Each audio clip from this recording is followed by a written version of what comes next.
In the quiet town of Umuofia, nestled between hills and rivers, lived a woman named Mama Ijoma. She was once a beautiful dancer in her youth, and stories of her grace still lingered in the air like the scent of hibiscus. She had two daughters, Chinaza and Adaora.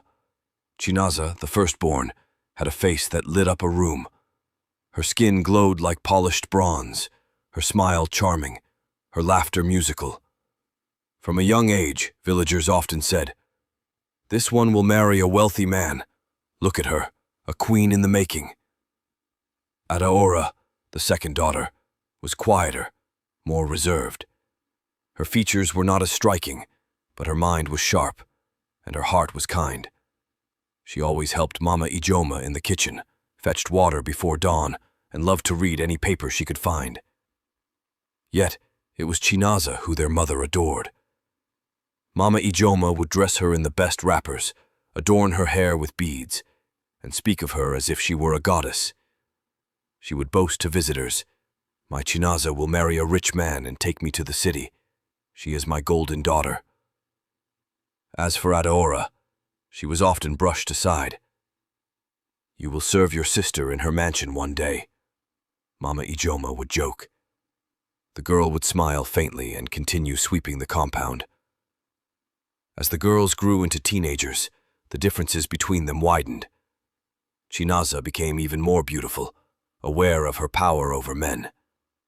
She started attending parties in the city, following older men in flashy cars who promised her money, phones, and luxurious wigs. Mama Ijoma never scolded her. Instead, she encouraged it.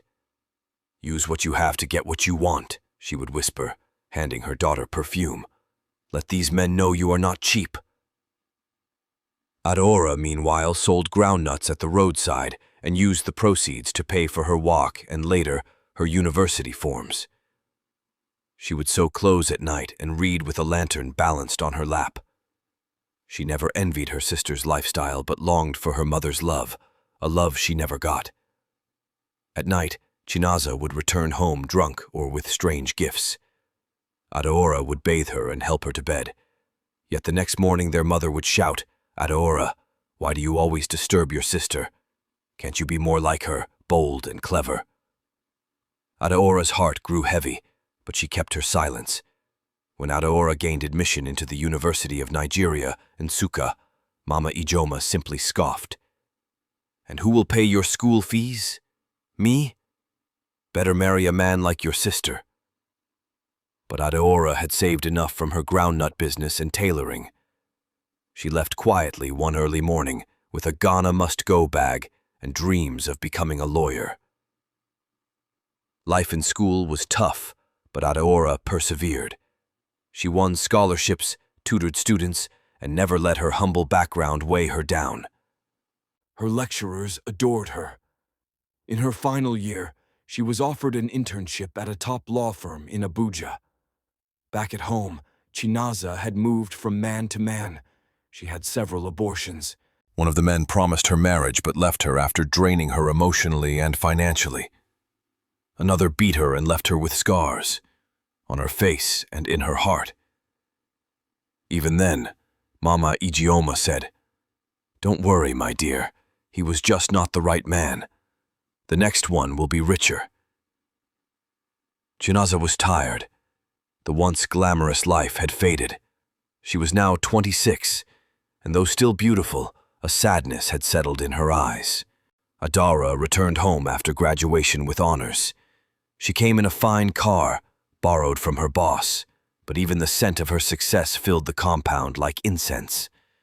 The neighbors rushed out to welcome her. "This Adaora is truly a star," they whispered. "She made it through suffering." Mama Ijoma watched with folded arms as Adaora handed her an envelope filled with money and groceries.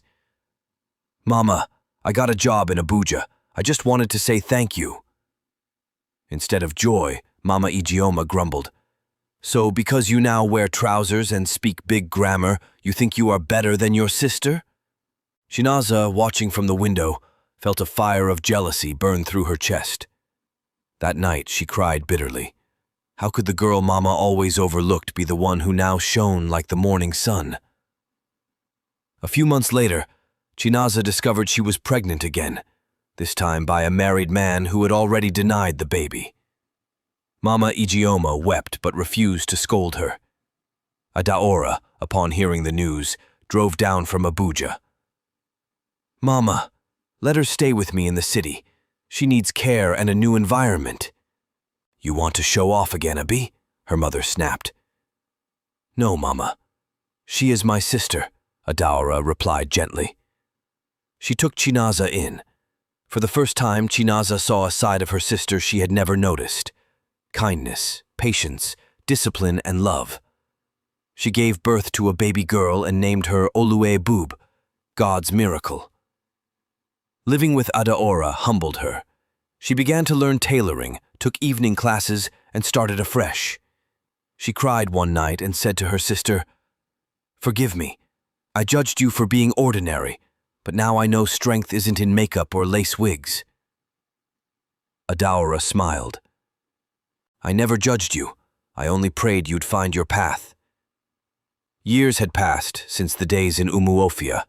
Adaora now lived in Abuja, married to Dr. Ifanaya, calm, intelligent, and principled man who had fallen deeply in love with her simplicity and strength. Together they had a beautiful home and 2 young twins, a boy and a girl. Their marriage, though not perfect, was built on deep respect and shared values. Chinaza had also found some stability. With Adaora's support, she opened her own tailoring shop and raised her daughter, Oluebub. Though grateful, Chinaza often found herself comparing their lives. Every time Adaora and Ifeanyi held hands, or when he kissed her forehead before going to work, something inside Chinaza turned bitter. How can she have everything? The same sister who used to sweep my vomit and wear second-hand clothes, she would think. Her admiration had slowly turned into envy. And then came the moment that cracked it all open. One day, Chinaza caught Ifeanyi in the kitchen, helping Adaora wash baby bottles. He wore only a white singlet and a pair of shorts. Their laughter was soft, like a secret rhythm between lovers. Chinaza stared too long. That night, a dangerous thought crept into her mind. If I had met him first, maybe he would have married me. When Adaora gave birth to her 3rd child, a girl named Nkemdilim, Mama Ijeoma came from the village for Omugwo, the traditional postpartum care. But the old woman's heart had not changed. In her eyes, Adaora was still the girl who stole glory from Chinaza. She believed Adaora had only succeeded because she had been lucky, not because she deserved it. So when Chinaza began to complain subtly about her sister, about how Adaora was too proud now, or acting like a queen in front of her husband, Mama Ijeoma listened. And then came the night that sealed the betrayal. "Mama," Chinaza whispered, "do you know that man used to look at me one kind? I think he married Adaora because of pity, but it's me he truly likes." Mama Ijeoma's eyes narrowed. "That fine doctor? If only he had met you first. I always told Adaora she is not wife material." That night, mother and daughter began to plan a quiet storm. Adaora had just returned from the hospital with baby Nkem. She was weak and often slept during the day while recovering. One quiet morning, as she lay on the couch resting, Mama Ijeoma brought a kettle of boiling water under the pretense of making tea. Without warning, she turned and poured it directly on Adaora's face and chest. A sharp, terrifying scream pierced the house. Adaora's skin sizzled, and she collapsed in pain. Her little children rushed in, screaming and crying. It was Chinaza who rushed to her aid, pretending to be shocked. "Mama, what did you do?" "She scared me. I didn't know she was there," Mama Ijeoma cried in false panic. Dr. Ifeanyi rushed her to the hospital, and Adaora was admitted into intensive care, bandaged from neck to forehead. Her beautiful face, now scarred. The once vibrant mother became silent, drowning in pain and betrayal. As Adaora lay in the hospital bed, Her own sister slithered into her home like a serpent. At first, Chinaza was helpful, cooking for the children, handling laundry, taking care of the baby. Then she began to linger in Ifeanyi's room. At first it was accidental. "Doctor, I came to ask if you have painkillers," she'd say. Or, "I was just checking if you've eaten." Gradually, she began to wear tighter clothes, bathe at odd hours, and lean against walls seductively. Ifeanyi, though grieved and exhausted, remained polite. But one evening, Chinaza entered his room and closed the door. "I know you're hurting," she whispered. "You don't have to suffer alone. I can give you what Adaora never could." Dr. Ifeanyi stood, shocked. "What are you saying?" "I've loved you from the beginning. You chose the wrong sister, but it's not too late." He pushed her back gently but firmly. "You're her sister. I can never do that. You're a guest in my house. Never forget it." Humiliated, Chinaza fled to her room and cried. But the rejection didn't stop her. She was determined to win. Back in the hospital, Adaora recovered slowly. One night her doctor told her gently, "Your burns will heal, but the scars will remain. You may never look the same." Tears rolled down her face, but her heart broke more when her house help visited and whispered, "Madam, I didn't know how to say this, but Auntie Chinaza now sleeps in your room." Adaora's heart stopped. A few weeks later, she was discharged. Her face was still wrapped in gauze, and her body frail, but she had returned home, not to rest, but to reclaim her life. When she walked into her house, she found Chinaza sitting in her living room, feeding baby Nkem while wearing Adaora's lace wrapper. Ifeanyi rushed to his wife's side, took her bag and whispered, "I've been waiting for you. I missed you." Chinaza stood, stunned. You still want her? With her face like that?" "I didn't marry her face. I married her soul," Ifeanyi said, his voice strong. And then he turned to Chinaza. "You have disgraced this house. You betrayed your sister. Leave now." When Chinaza turned to Mama Ijeoma for support, the old woman sat frozen in shame. The house help had secretly recorded their plan. There was no more pretending. Chinaza was sent away, disgraced. Her daughter, Oluwebube, was taken in by Adaora for care and proper upbringing. Mama Ijeoma returned to the village, rejected by the very daughter she tried to destroy. Adaora, though scarred, became a speaker and advocate for women who suffered burns and abuse. Her story was published in newspapers, and her courage inspired thousands. Her marriage blossomed again. Though her face changed, her spirit became even more radiant. After being thrown out of Adaora's home, Chinaza wandered to Enugu, where she squatted with a friend from her tailoring days. But her reputation had already begun to follow her like a shadow. The sister who tried to seduce her own brother-in-law. Her tailoring business failed. Customers stopped coming.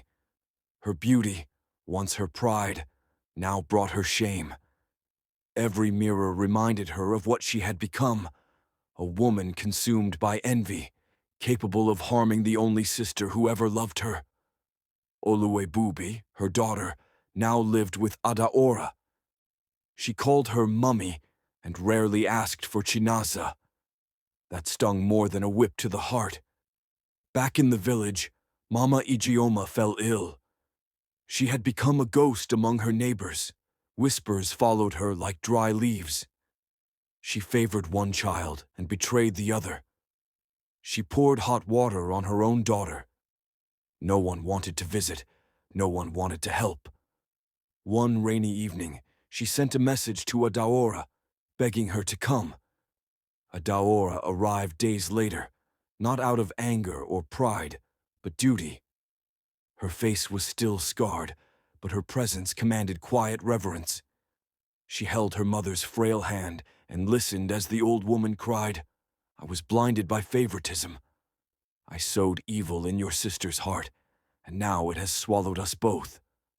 Adaora forgave her, but the pain lingered like an old wound in the rain.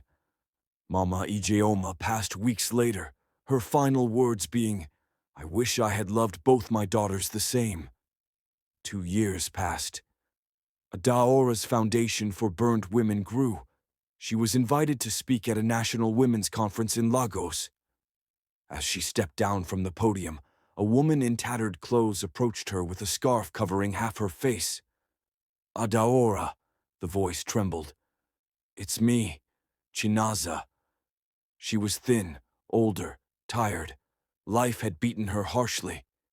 She knelt down before her sister in front of the crowd. Some people recognized her and gasped. "I have nothing," she wept. "No daughter, no business, no peace. I came to say, forgive me again, not because I deserve it, but because I can't carry this anymore." Adaora knelt beside her and lifted her up. "I forgave you long ago, but the journey to healing must come from you now." Adaora gave Chinaza another chance. She enrolled her in counseling, helped her find part-time work at a women's center, and even allowed Olabube to visit her occasionally. But change doesn't come easily to everyone. There were days Chinaza tried, days she slipped back into bitterness, jealousy, and shame. Some nights she stared at Adaora's scarred face and still wondered, how does she still shine? But slowly a new Chinaza began to emerge. One who no longer chased men, or wealth, or borrowed glory, but peace. She began to sew again, not to compete, but to create. And one day she made a dress for a burn survivor who wept when she wore it. "I feel beautiful again," the woman said. And in that moment, for the first time in her life, Chinaza finally understood Adaora's kind of beauty. The two sisters are no longer rivals. They are not perfect friends, but they have found understanding. Adaora still carries her scars like armor. Chinaza still wrestles with her past, but she now wakes up with purpose. In every market where Chinaza's clothes are sold, there's a small label stitched inside. "For the blooming lily, because beauty grows even from pain." The end.